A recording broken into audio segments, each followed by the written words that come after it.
Hey, what's up everyone, it's your girl Brain Shanae, and today I'll be sharing with you my June reading plans, so please stay tuned.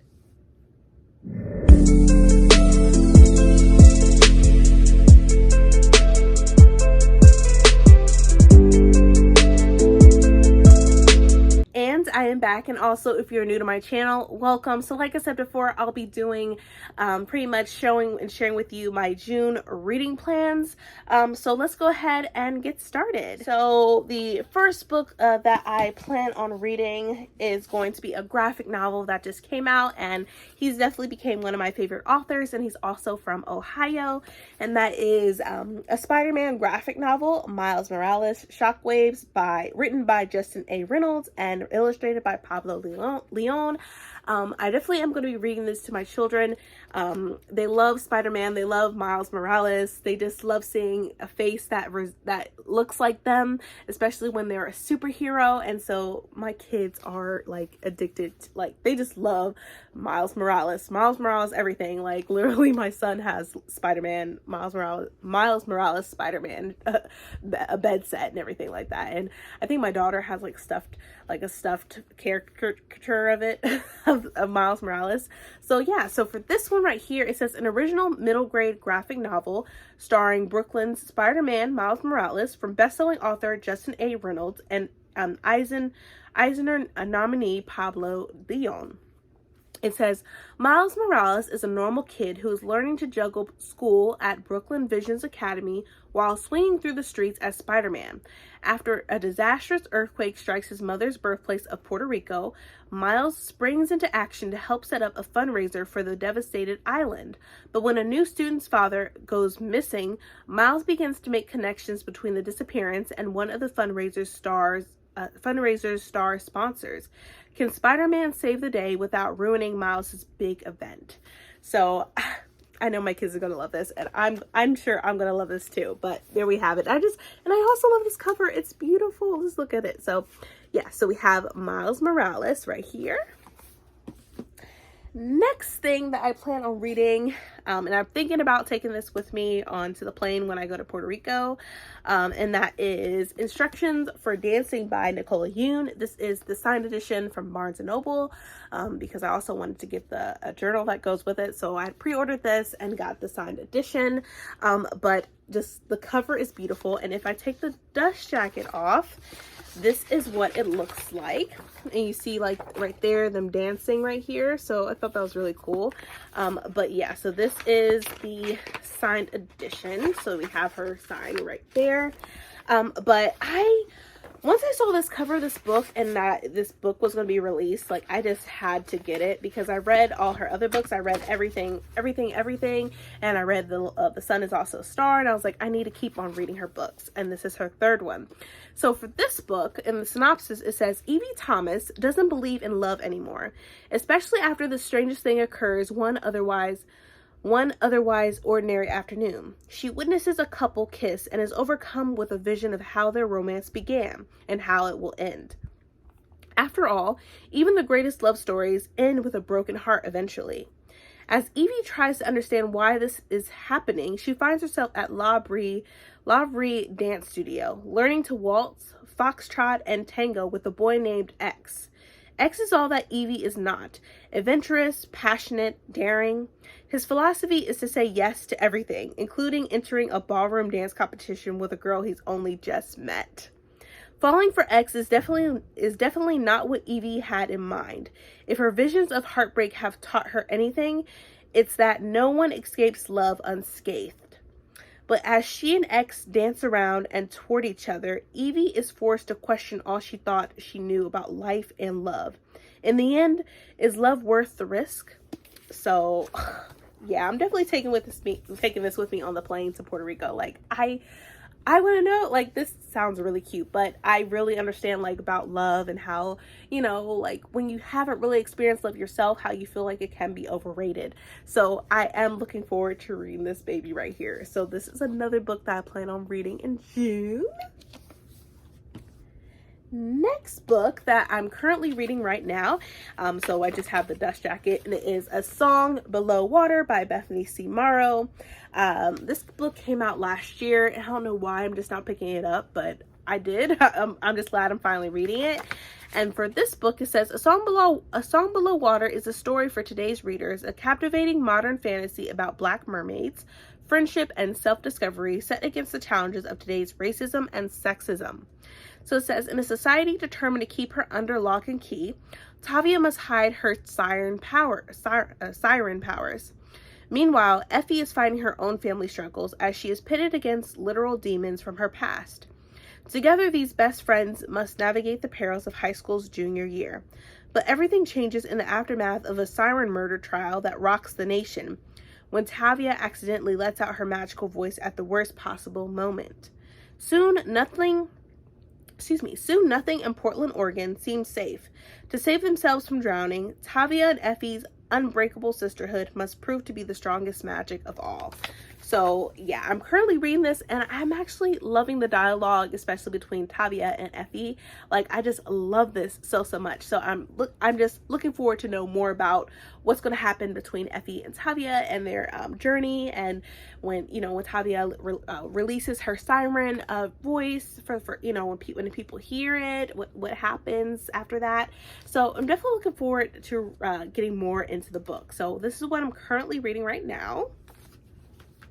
And then, of course, since I'm reading A Song Below Water, I had to get the second book, and that is A Chorus Rises by Bethany C. Morrow. So this is the sequel to A Song Below Water. So I wanted to get this book, and like, the cover is beautiful.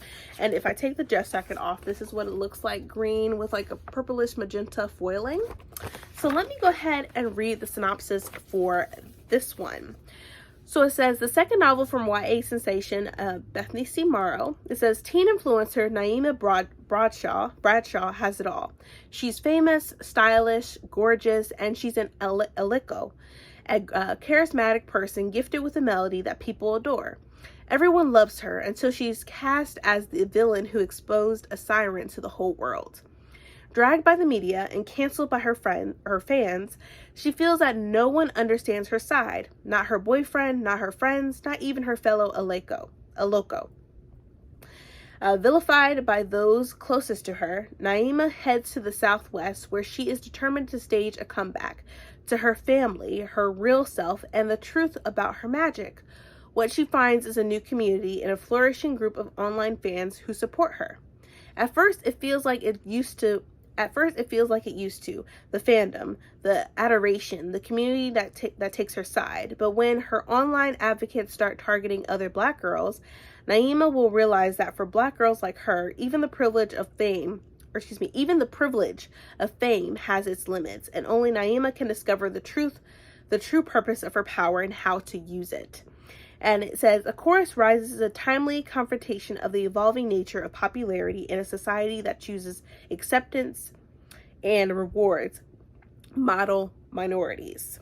So yeah, so this, it sounds really good. I'm definitely going to be reading this too. So yeah, so from what I've been reading, I have read about, like, it brings up Naima, but nothing more, because I'm not really that deep into it. I'm maybe about 100 pages in, so I'm not that far in, but it mentions Naima in this one. So I'm definitely looking forward to reading this, because we'll get to know more about her in this book.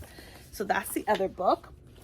And then the next book that I really plan on reading is Where the Rhythm Takes You by Sarah Doss. This came out, I think, last month or 2 months ago. And I was just enthralled with this cover. And if you take the dust jacket off, this is what it looks like right here. And then for the synopsis, it says 17-year-old Raina has spent most of her life at the Plumeria, her family's gorgeous seaside resort in Tobago. But what once seemed like paradise is starting to feel more like purgatory. It's been 2 years since Raina's mother passed away. 2 years since Aiden, her childhood best friend, first kiss, first love, first everything, left the island to pursue his music dreams. Raina's friends are all planning their futures and heading abroad. Even Daddy seems to want to move on, leaving her to try to keep the Plumeria running. And that's when Aiden comes roaring back into her life as a VIP guest at the resort. Aiden is is now 1/3 of DJ Bachano, the latest, hottest music group on the scene. While Reina has stayed exactly where he left her, Aiden has returned to Tobago with his Grammy-nominated band and 2 gorgeous LA socialites. And he may or may not be dating one of them. Inspired by Jane Austen's Persuasion, Where the Rhythm Takes You is a romantic, mesmerizing novel of first love and second chances, which I'm all for, about first love and second chances. So definitely looking forward to reading this. So we got this book right here. And then last but not least is definitely a book that I've been highly anticipated on reading this year. And the cover is gorgeous.